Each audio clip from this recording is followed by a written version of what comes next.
రంగా కంచెం ముందు కూర్చొని గంటయింది. తన భార్య కాంచన ఇంకా కంచెంలో అన్నం పెట్టలేదు. అసలు వంటగదిలో నుండి బయటికి రాలేదు. రంగ మాత్రం తన భార్య ఎప్పుడొస్తుందా అని ఎదురు చూస్తున్నాడు. ఇంతలో ఏమేవ్ వంటగదిలోకెళ్ళి గంటవుతుంది. ఇంకా వంట అవ్వలేదా? నాకేమో ఆకలి దంచేస్తుంది. నువ్వేమో ఉలుకు పలుకు లేకుండా ఉన్నావు. ఇంతకీ భోజనం తెస్తున్నావా లేదా? అలా రంగ అరుస్తూ ఉండేసరికి వంటగదిలో నుండి వంటపాత్రలు విసిరేస్తుంది కాంచన. కోపంగా తన భర్త ముందుకొచ్చి, ఎప్పుడు తిండిగోలేనా మీకు? తిండిపై ఉన్న ధ్యాస సంపాదించడంలో ఉండాలి కదా. తినడం తిరగడమేనా మీ పని? ఏదైనా పనిలో చేరి 4 డబ్బులు సంపాదిద్దామని లేదా? బద్ధకంగా అలా ఎలా ఉండగలుగుతున్నారు మీరు? ఇదిగో కాంచనా, నువ్వేం తిట్టినా పర్వాలేదు. ముందు తినడానికి పెట్టు, తర్వాత నీ ఇష్టం వచ్చినట్టు తిట్టు. చిచి, కాస్తైనా బుద్ధి లేదు మీకు. మా వాళ్ళు పోయిపోయి మీలాంటి పనికి మాలిన వెదవకిచ్చి చేశారు. నిన్ను కట్టుకుని తప్పు చేశాను. ఊళ్ళో అందరూ తమ భార్యల్ని ఎంత బాగా చూసుకుంటున్నారో చూడు. వాళ్ళు కోరింది కోరినట్టు తెచ్చిపెడుతున్నారు. వాళ్ళని చూసైనా నువ్వు మారుతావనుకుంటే నీ పనేదో నువ్వు చూసుకుంటున్నావు. అలా ఎంతసేపని తిడతావు? తిట్టి తిట్టి అలసిపోతావు. కాస్త ఓపిక తెచ్చుకొని ఆ భోజనం చేసి పెట్టరాదు? 4 ముద్దలు తిని కడుపు నింపుకుంటే ఈ పూటకు సరిపోతుంది. అలా రంగ మాట్లాడేసరికి కాంచనకి ఎక్కడలేని కోపం తన్నుకొచ్చింది. ఇక అక్కడున్న పాత్రలన్నీ రంగపై విసిరికొట్టింది. వాటి నుండి తప్పించుకొని రంగ ఇంటి బయటకి పరుగు తీశాడు. ఇక తన గదిలోకి వెళ్తుండగా పక్క గదిలో తన మరిది వాసు మాటలు వింది కాంచన. వాసు తన భార్య దేవితో, ఈసారి నీ పుట్టినరోజుకు ఒక గొప్ప బహుమతిద్దామనుకుంటున్నాను. బంగారు గాజులు సరిపోతాయి కదా? వామ్మో, బంగారు గాజులా? ఖరీదు చాలా ఎక్కువ ఉంటుంది కదండి. ఎంతైతే ఏంటి, నా భార్యకి అంత ఖరీదైన కానుకివ్వాలి కదా. నేను ఉద్యోగం చేస్తున్నాను. పైగా ఈ మధ్య ఒక వ్యాపారం కూడా ప్రారంభించాను. ఇప్పుడు 2 చేతుల డబ్బు వస్తుంది. ఆ డబ్బుల్ని నీకు కాకపోతే ఇంకెవరికి ఇవ్వగలను? నాకున్న ఏకైక భార్యవి నువ్వే కదా. అంటే ఏంటి, ఇంకా 2 ముగ్గురిని పెళ్లి చేసుకోవాలనుకుంటున్నారా? ఆహా, ఇక్కడ ఒక్కరితోనే వేగలేక చేస్తుంటే ఇంకా ముగ్గురంట. అలా వాసుదేవి మాట్లాడుకోవడాన్ని చాటుగా వింది కాంచన. 2 చేతులా సంపాదిస్తున్న తన మరిది వాసుని చూసి, అబ్బబ్బా, నా మరిది బాగా సంపాదిస్తున్నాడు. కోరింది కోరినట్టు తన భార్యకి బహుమతి తీసుకొచ్చిస్తున్నాడు. ఏ భార్యకైనా ఇలాంటి భర్త ఉన్నాడంటే ఇక ఆ భార్య పంట పండినట్టే. ఆ దేవి చాలా అదృష్టం చేసుకుంది. నాకలాంటి వ్యక్తి భర్తగా వచ్చుంటే ఎంత బాగుండేదో అని అనుకుంటూ కాంచన తన గదిలోకి వెళ్లి ఆలోచనలో పడింది. ఇక అప్పుడే అక్కడికి వాసు వచ్చాడు. వదినా, వదినా. వాసుని చూడగానే కాంచన ప్రవర్తన మారింది. వాసుని ఎలాగైనా సరే లొంగదీసుకోవాలని, తన వైపు తిప్పుకోవాలని ఆలోచనకొచ్చింది కాంచన. ఏంటి వాసు, అలా అక్కడే నిలబడిపోయావే? రా, ఇటు పక్కకొచ్చి కూర్చో. పర్వాలేదు వదినా, మీతో మాట్లాడాలి. నువ్వు ముందొచ్చి కూర్చో అంటూ కాంచన తన మరిది వాసు చేతులు పట్టుకుని లాగి తన పక్కన కూర్చోబెట్టుకుంది. ఇప్పుడు చెప్పు, ఏదో చెప్పాలనొచ్చావుగా. అది అది మరేం లేదు వదినా. దేవి పుట్టినరోజు వస్తుంది కదా. ఆ రోజు మనం మన బంధువులందరినీ పిలిచి భోజనాలు పెడదాం వదినా. అయ్యో, అందరికీ భోజనాలు పెడితే చాలా డబ్బు ఖర్చవుతుంది కదా మరిది గారు. అంత డబ్బుందా? డబ్బుల గురించి ఏం కంగారు పడకండి. ఆ డబ్బు నేనిస్తాను కదా, ఇదిగో తీసుకోండి. అంటూ వాసు తన జేబులో నుండి డబ్బు తీసిచ్చాడు. వాటిని తీసుకుంటున్న కాంచన, దేవి చాలా అదృష్టవంతురాలు. నీలాంటి భర్త దొరికాడు. నువ్వు చాలా అందంగా ఉన్నావు. నీ మనసు కూడా అందమే. నీ అన్నయ్య కూడా అలాగే ఉంటే బావుండేది.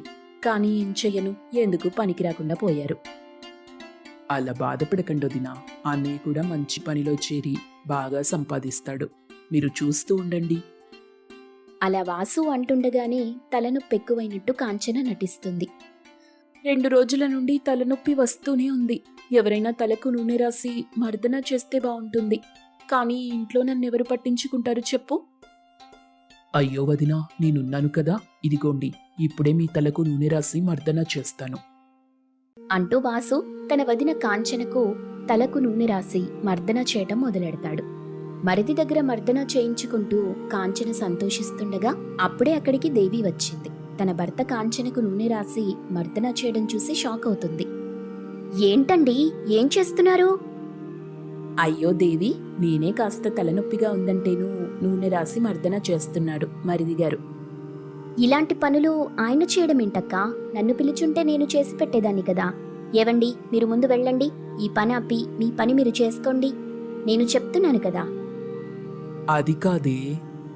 ఇంకేం మాట్లాడకండి, ముందిక్కడి నుండి వెళ్ళండి అంటూ దేవి అరుస్తూ మాట్లాడడంతో వాసు ఇంకా భయపడుతూ అక్కడి నుండి వెళ్ళిపోతాడు.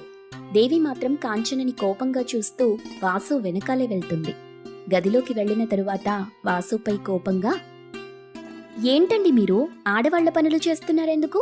ఆవిడకు మీరు అలా చేయడమేంటి? వాళ్ళ ఆయన ఉన్నారు కదా, ఎవరైనా చూస్తుంటే రకరకాలుగా అనుకునేవాళ్లు. ఇంకెప్పుడు ఆవిడ ఏం చెప్పినా చెయ్యనని నాకు మాటివ్వండి ఇదిగో ఇస్తున్నా అంటూ వాసు తన భార్యకి మాటిచ్చాడు. ఇక ఆ తరువాత ఉద్యోగానికి వెళ్ళిపోయాడు వాసు. ఆ రోజు సాయంత్రం జోరుగా వర్షం కురుస్తుంది. చల్లటి వర్షానికి వెచ్చగా దుప్పటి కప్పుకొని గురకపెట్టి నిద్రపోతుంటాడు రంగా. ఇక అప్పుడే ఇంట్లోకి వస్తున్న వాసుని చూసి కాంచన కాలుజారి పడిపోయినట్టు నటిస్తుంది. అలా కాలుజారి పడిపోతున్నప్పుడు వాసు వెంటనే కాంచనని పట్టుకుంటాడు. వాసు కళ్ళలోకి కళ్ళు పెట్టి చూడాలనుకుంది కాంచన. ఇంతలో దేవి, ఏవండీ, ఆ దేవి, వర్షంలో బాగా తడిసిపోయారు, ఇక ఇంట్లోకి రండి. బట్టలు మార్చుకోకపోతే జ్వరం వస్తుంది. పడిపోతున్న నన్ను పట్టుకుని కాపాడినందుకు ధన్యవాదాలు మరిదిగారు. అయ్యో వదినా, నేనుండగా మిమ్మల్ని కింద పడనిస్తానా? సరే, ఇంక నా చెయ్యి వదలండి, నేను ఇంట్లోకి వెళ్ళి బట్టలు మార్చుకుంటాను. వాసు అలా అనడంతో కాంచన చేతులు విడిచిపెట్టింది. ఇక గదిలోకొచ్చిన వాసుని చూసి దేవి కోపగించుకుంది. నేను ఆ రోజే కదా చెప్పాను, అంతలోనే మర్చిపోయారా? నాకెందుకు ఆవిడ కావాలని ఈ పని చేస్తున్నట్టనిపిస్తుంది. కాంచన ప్రవర్తనలో ఏదో తెలియని మార్పు కనిపిస్తుంది. ఇదిగో దేవి, లేనిపోని ఆలోచనలు పెట్టుకోకు. నువ్వు అనుకున్నట్టు ఏం కాదులే, ఊరికే మనసు పాడు చేసుకోకు. అలా దేవికి ఇతర విషయాలు చెప్పి నవ్విస్తాడు వాసు. కొన్ని రోజులు అలా గడుస్తాయి. ఒకరోజు దేవి పుట్టింటికెళ్తుంది. అలా వెళ్లి సాయంత్రం తన ఇంటికి వస్తుండగా ఒకచోట కాంచన వాసులు కనిపిస్తారు. వాళ్ళని చూసిన దేవికి తన అనుమానం కాస్త ఎక్కువవుతుంది. వెంటనే అక్కడికెళ్లి వాసుని నిలదీసింది. ఏంటండి, మీరిద్దరూ ఇక్కడేం చేస్తున్నారు? ఉద్యోగం పని మీద వెళ్తున్నానని చెప్పారు. కాంచనక్క, నువ్వేంటిక్కడా? ఎక్కడికో వెళ్లాలన్నావు కదా. నేను బయటకొచ్చి చాలా రోజులైంది. ఇంట్లోనే ఉంటే నాకేం తోచట్లేదు. అందుకే మరిదిగారిని అలా కాసేపు తీసుకెళ్ళమని చెప్పాను. అంటే ఇక్కడి వరకే. ఈ వీధి చివర పానీపూరి బండి ఉంది కదా, అక్కడి వరకే. వదిన చాలా రోజుల నుండి పానీపూరి తినిపించమని అడుగుతుంది. నేను ఉద్యోగానికి వెళ్ళాను, త్వరగానే ఇంటికొచ్చాను. ఇక వదిన లేక అడిగింది కదా అని తీసుకొచ్చాను. నువ్వు తింటావా దేవి? ఏమక్కర్లేదు, ఇక ఇంటికి వెళ్తాను, నాకు చాలా పనుంది అని కోపంగా దేవి తన ఇంటికి వచ్చేస్తుంది. దేవి వెనకాలే వాసు భయంగా ఇంటికి చేరుకున్నాడు. గదిలోకి వచ్చిన వాసుని చూసి, ఇక నా వల్ల కాదు, నేను ఇంట్లో ఉండలేను. రోజురోజుకు నా అనుమానం ఎక్కువవుతుంది. ఆవిడ నిన్ను పూర్తిగా మార్చేస్తుంది. నిన్నావిడ గుప్పెట్లో పెట్టుకోవాలని చూస్తుంది. నన్ను మోసం చేస్తున్నారు మీరు. అయ్యో దేవి, అలా ఏమనుకోకు. నిన్నెందుకు మోసం చేస్తాను? నువ్వెక్కువగా ఆలోచిస్తున్నావు. రాను రాను ఇంట్లో ఉండాలంటే నాకు భయమేస్తుంది. నేనేం చేసినా నీకు అనుమానమే. నా మాట అస్సలు పట్టించుకోవటం లేదు. ఎందుకిలా గయ్యాళిదానిలా ప్రవర్తిస్తున్నావు? అప్పటి వరకు మామూలుగా మాట్లాడుతున్న దేవి వాసు అలా అనడంతో కోపంతో ఊగిపోతుంది. ఇక నేనస్సలు ఇంట్లో ఉండను. నా పుట్టింటికి వెళ్ళిపోతాను. విడాకులు తీసుకుంటాను. ఏంటి దేవి, నీకేమైనా పిచ్చా? మీకే పిచ్చి పట్టింది. ఇన్ని రోజులు ఆవిడగారు మీతో ఇంత చనువుగా ఉండటాన్ని ఏనాడైనా గమనించారా? తలకి మర్దన చేయించుకోవడాలు, కాలు జారి పడిపోతున్నట్టు చేయడాలు, మనం గదిలో మాట్లాడుకుంటున్నప్పుడు రావడాలు, ఇలా బయటకి తీసుకెళ్లమని మీకు చెప్పడాలు, ఇవన్నీ చూస్తుంటే మీకేమనిపిస్తుంది? కాస్త బుర్ర పెట్టి ఆలోచించండి. ఆవిడ తప్పుగా నడుచుకుంటుంది. ఇంతలో అక్కడికి కాంచన టీ తీసుకొస్తుంది. అది చూసిన దేవి కోపంగా, మేం టీ తీసుకురమ్మని చెప్పలేదు కదా, అయినా మా గదిలోకి ఎలా వస్తున్నారు మీరు? మేమేకాంతంగా కూడా మాట్లాడుకోకూడదా? మీ గదిలోకి నేను అలా వస్తున్నానా? అయ్యో, కాస్త తలనొప్పిగా ఉందేమోనని టీ తీసుకొచ్చానమ్మా, దానికి అలా కోప్పడాలా? అంటూ మళ్ళీ వెనక్కి తిరిగి వెళ్ళిపోయింది కాంచన. వంటగదిలోకి వెళ్లి తనలో తానే ఇలా మాట్లాడుకుంటుంది. ఇలాగే ఇద్దరూ గొడవపడి విడిపోవాలి. అప్పుడు నా మరిది ఒంటరివాడవుతాడు. ఆ ఒంటరితనాన్ని నేను నాకు అనుకూలంగా మార్చుకుంటాను. ఇక ఆ తరువాత మరిది సంపాదించేదంతా నాకే వస్తుంది. ఆ దేవి గోలుండదు.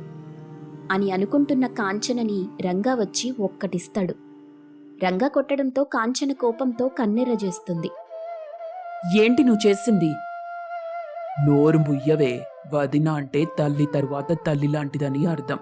కానీ నువ్వు ఛీ, నీలాంటి దాంతో మాట్లాడుతుంటే నాపై నాకే అసహ్యం వేస్తుంది. అప్పటి వరకు ఆ తతంగాన్నంతా కిటికీలో నుండి చూసిన దేవి వాసులు కూడా అక్కడికొస్తారు. కాంచనని చూసి అసహ్యించుకుంటారు. ఇదంతా నేను చేసిన తప్పే. సంపాదించలేకపోయాను, అందుకే ఇదిలా తయారైంది. ఒరేయ్ తమ్ముడు, రేపటి నుండే నేను ముందులా పొలం పని చేస్తాను. అలాగే అన్నయ్య, డబ్బు కావాలంటే అడుగు, ఇస్తాను. వద్దురా, తప్పు చేశాను. ఆ తప్పు సరిదిద్దుకుంటున్నాను. మళ్ళీ తప్పు చేయాలని అనుకోవటం లేదు. అంటూ రంగా మరోసారి కాంచన వైపు కోపంగా చూసి వెళ్ళిపోతాడు. ఇక రంగా తరువాత వాసుదేవిలు కూడా కాంచనని అసహ్యంగా చూసి వెళ్తారు. ఇక అప్పటి నుండి వాసు తన వదినని దూరం పెడతాడు.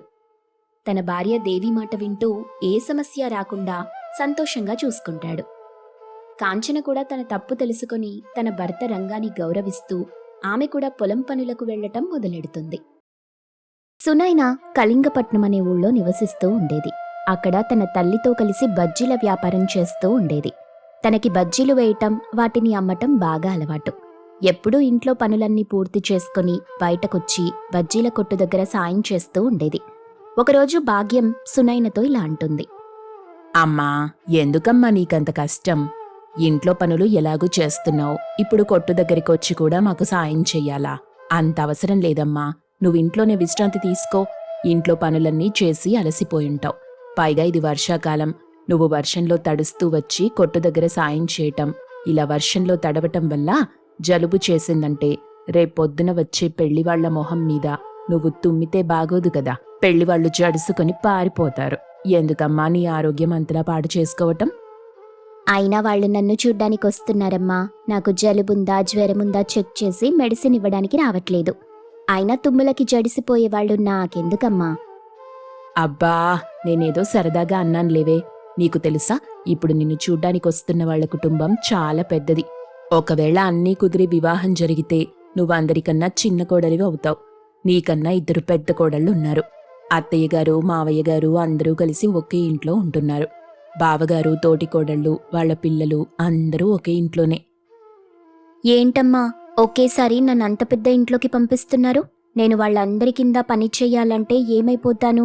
మనమైతే ముచ్చటగా ముగ్గురమే ఉంటున్నాం. కొంచెం బియ్యం వండితే అందరికీ సరిపోతుంది. ఏదో ఒక కూర వండితే సరిపోతుంది. ఇప్పుడు వాళ్ల వంటగదిలోకి ఒక్కసారి వెళ్ళామంటే మళ్ళీ బయటకొచ్చేటప్పటికీ రాత్రి అయిపోతుంది. ఇంక వాళ్ళు తిన్న తరువాత ప్లేట్లుంటాయి కదా, అవి కూడా కడగాలి. అప్పుడు నా చేతిరేఖలన్నీ అరిగిపోతాయి. అప్పుడు రేషన్ బియ్యం కోసం తంబు వేశానంటే అప్పుడు ఆ మిషన్ కూడా నేను సునైనని కాదని చెప్తుంది. అసలు నాకే కార్డు లేకుండా అయిపోతుందమ్మా.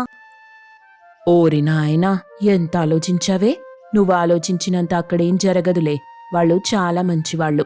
అయినా వాళ్ళు రాలేదు, చూడలేదు, వివాహం ఇంకా జరగలేదు. నువ్వేమో వాళ్ళ ఇంట్లో ఉండడం కోసం ఆలోచించేస్తున్నావు. ముందు అబ్బాయి వచ్చాక చూడు, నచ్చాకే మాట్లాడదాం. ఇప్పుడు ఇంటికెళ్ళి విశ్రాంతి తీసుకో. రేపు వాళ్ళు చూడ్డానికొచ్చేటప్పుడు నీ ముఖం వాడిపోయి ఉండకూడదు కదా. భాగ్యం చెప్పగానే వెంటనే సునైన ఇంటికెళ్ళిపోయింది. భాగ్యం మాత్రం కొట్టు దగ్గరే ఉండి బజ్జీల వ్యాపారం చేస్తూ ఉంటుంది. మరుసటి రోజు సునైనని చూడ్డానికి కార్తీక్ కుటుంబం వస్తారు. కార్తీక్ ఇంట్లో చిన్నవాడని చాలా ముద్దుగా చూసుకుంటూ ఉంటారు. కార్తీక్ కూడా చాలా మంచి అబ్బాయి. కార్తీక్ మరియు తల్లి రాజేశ్వరి సునైనని చూస్తూ ఇలా అంటారు. అమ్మా సునైనా, నువ్వు కష్టం సుఖం తెలిసిన పిల్లవని నిన్ను చూడ్డానికొచ్చాం.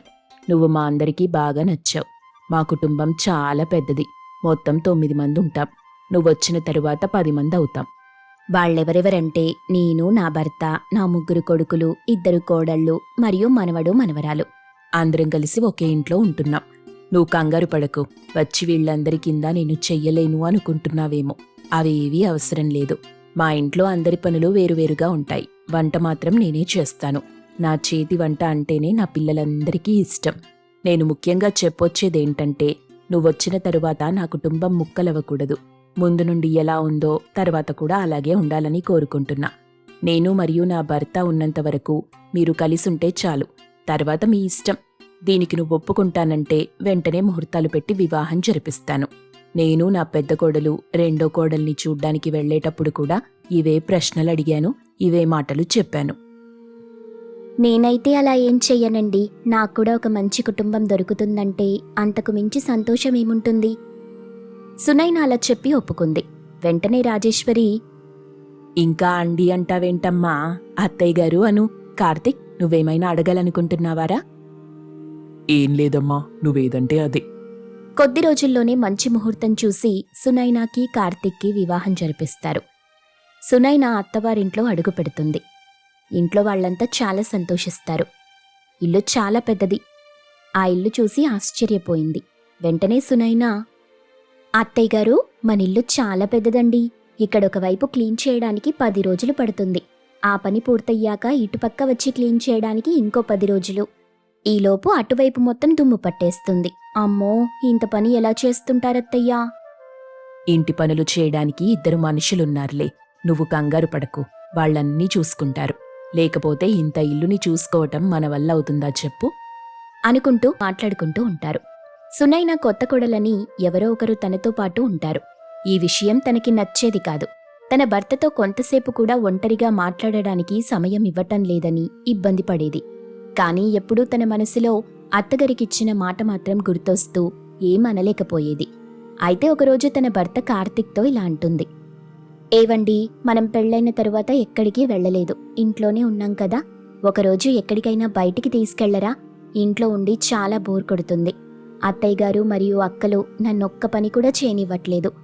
ఇంట్లో అలాగే కూర్చోబెడుతున్నారు. నన్ను చాలా ముద్దుగా చూసుకుంటున్నారు. మిమ్మల్ని ఎంత ముద్దుగా చూసుకున్నారో నాకు తెలీదు గాని నన్ను మాత్రం చాలా ముద్దుగా చూసుకుంటున్నారు. నాకింట్లో ఉండి ఉండి చాలా బోర్ కొడుతుంది. అలా కాకపోతే ఒక 2 రోజులు మా ఇంటికైనా వెళ్ళేసొస్తాను. నాకు పనుండటం వల్ల నిన్ను బయటకెక్కడికి తీసుకెళ్ళలేకపోతున్నాను. ఒక 2 రోజులు ఆగు, నేను సెలవు పెట్టి నిన్నెక్కడికైనా తీసుకెళ్తాను. లేదు, నువ్వు ఇంటికే వెళ్ళాలనుకుంటే చెప్పు, అమ్మకు ఒక మాట చెప్పి తీసుకెళ్తాను. అయినా ఇది మరీ బాగుంది. పని చేయిస్తున్నారని ఎక్కడైనా కంప్లైంట్ ఇస్తారు గాని ఏ పని చెయ్యనివ్వట్లేదని కంప్లైంట్ ఇవ్వటం చాలా బాగుంది. మీరు మరీను, నేనెక్కడ కంప్లైంట్ ఇచ్చానండి? వీళ్ళిద్దరూ మాట్లాడుకోవటం అప్పుడే తన పెద్ద తోడికోడలు సురేఖ వచ్చి విన్నది. వెంటనే ఈ విషయం వాళ్ళ అత్తగారికి చెప్పింది. రాజేశ్వరి ఇంట్లో వాళ్ళందరినీ పిలిచింది. అందరూ నేను చెప్పేది సరిగ్గా వినండి. ఈ ఆదివారం మనందరం కలిసి పిక్నిక్ వెళ్తున్నాం. చిన్న కోడలొచ్చాక మనం ఎక్కడికి బయటికి వెళ్ళలేదు, మరియు వాళ్ళని కూడా ఎక్కడికి పంపించలేదు. అందుకే సరదాగా బయటికెళ్ళొస్తే మనందరికీ రిలీఫ్ వస్తుంది.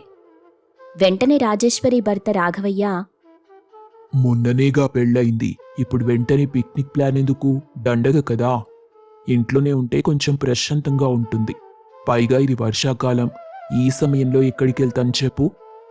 రాఘవయ్య అరవటం మాత్రమే మిగిలింది. ఒక్కసారి రాజేశ్వరి నిర్ణయం తీసుకున్నాక అందరూ దాన్నే అమలు చేస్తారు. ఈ విషయం విన్న వెంటనే సునైన తన భర్తతో, ఏంటండి, నేనిలా అన్నానో లేదో అప్పుడే ఈ విషయం మీ అమ్మగారికి చెప్పేశారు. నేనేదో బయటికి వెళ్లాలనిపించి మిమ్మల్ని అడిగాను, అంతేగాని ఇంట్లో గొడవ పడడానికి కాదు. నేనేమమ్మతో మాట్లాడలేదు, నీతోనేగా ఉన్నాను. ఆ తర్వాత ఆఫీస్ కాల్ వస్తే మాట్లాడి ఇంట్లోకి వచ్చేసరికి అమ్మేమో అందరినీ రమ్మని కబురు పెట్టింది. అంతేగాని నాకసలు ఈ విషయం ఏం తెలీదు. అలా వాళ్ళిద్దరూ వాదించుకుంటూ ఉండగా ఇంతలో ఒకడికి రాజేశ్వరి వచ్చింది. నేను చెప్పేది శ్రద్ధగా విను. నీకు కొత్తగా పెళ్ళయింది. నీ భర్తతో కొంతసేపు సమయం గడపాలని ఉంటుంది. కానీ మన ఇంట్లో అందరూ కలిసి ఉండటం వల్ల నీ మీద అభిమానంతో ప్రతి ఒక్కరూ నీ దగ్గరికొచ్చి కొంతసేపు సమయం గడుపుతున్నారు. అలాగే పెద్ద కొడలు నీతో మాట్లాడడానికి వచ్చేటప్పుడు నువ్వు నీ భర్తతో మాట్లాడిన మాటలు విన్నది. విన్న వెంటనే వచ్చి నాకు ఆ విషయం చెప్పింది. తను విన్నది చెప్పింది. నువ్వేం బాధపడకు, ఎందుకంటే మన ఇంట్లో ఏ విషయమైనా సరే ఎవరి దగ్గర దాయరు. అందుకే ఇన్నాళ్లుగా అందరం కలిసున్నాం. నీకేదైనా విషయంలో కష్టంగా అనిపిస్తే నాతో చెప్పు, వెంటనే ఆ విషయం నేను పూర్తి చేస్తాను. మన ఇంట్లో కార్తిక్ని ఎలా చూసుకుంటున్నారో, ఎంత మర్యాదిస్తున్నారో నిన్ను అంతే ముద్దుగా మర్యాదగా చూసుకుంటాం. అది మా బాధ్యత. నిన్ను బాధపెట్టే విషయాలేవీ ఇంట్లో జరగవు. నీకెప్పుడైనా ఎక్కడికైనా వెళ్లాలనిపిస్తే నిర్మొహమాటంగా నాతో వచ్చి చెప్పు. ఎక్కడికి కావాలంటే అక్కడికి తీసుకెళ్తాం. కానీ అందరం కలిసే వెళ్ళాలి. సునైన ఏమీ మాట్లాడదు. ఈ విషయాలన్నీ చెప్పేసి రాజేశ్వరి అక్కడి నుండి వెళ్ళిపోతుంది. అందరూ మధ్యాహ్నం అవడంతో నిద్రపోతుంటారు. బాగా వర్షం పడటం వల్ల చల్లని క్లైమేట్లో నిద్ర లేచేటప్పటికి సునైన అందరి కోసం బజ్జీలు చేస్తుంది. అది కూడా ఒక రకమైన బజ్జీలు కాదు, 10 రకాల బజ్జీలు. అందరూ నిద్రలేచి చూసేటప్పటికీ చాలా సంతోషిస్తారు. అందరూ వేడివేడి బజ్జీలు తిని టీ తాగి కబుర్లు చెప్పుకుంటుంటారు. అమ్మా సునైనా, బజ్జీలు చాలా బాగా చేశావు. నీకెలాగూ పని లేదు, బోర్ కొడుతుందంటున్నావు. రోజూ సాయంత్రం ప్రతి ఒక్కరూ ఇంటికొచ్చేటప్పటికి బజ్జీలు చేసి పెట్టాలి. సాయంత్రం స్నాక్స్ బాధ్యత నీకప్పచెప్తున్నాను, సరేనా? రాజేశ్వరి బజ్జీలు వేసే బాధ్యత సునైనాకి అప్పచెప్పడంతో చాలా సంతోషించి ఎటువంటి కంప్లైంట్స్ రాకుండా చాలా సంతోషంగా అందరితో కలిసుంటుంది.